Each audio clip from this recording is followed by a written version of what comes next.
పొద్దునే లేచిన కోతి నాకు చూసింది, నేను కోతిని చూసిన. కోతి నన్ను చూస్తావని చెప్పి బాటిల్ మింగేసింది. ఇంకా కిందికి వచ్చిన, బ్రష్ చేసిన, టీ తాగిన, ఇంటి నుంచి బయటికి పోయినా, లోపలికి వచ్చిన, మళ్ళా టీ తాగిన.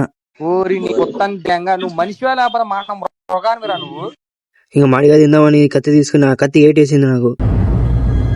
అంటే ఇంకా బస్ స్టాండ్కి వచ్చిన నా లవర్ కోసం. వచ్చిన తర్వాత తెలిసింది నాకు లవరే లేదని.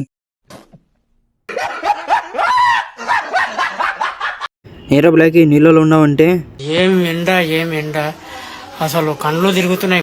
వేరే తాత 20 రూపాయలు పైసలు ఇచ్చిండు గోళీల కోసం. మేము మజ్జిగ తీసుకుని ఇంటికి మింగేసాము. ప్రపంచం అంతా ప్రశాంతంగా ఉంటుంది. ఒకటి పని చేస్తే పక్కనోటి పనుల్లో చేయి దూర్చి ఆయన ఇబ్బంది పెట్టి. ఇంకా నెక్స్ట్ వ్లాగ్లో కలుసుకుందాం. Follow for more videos mister creator.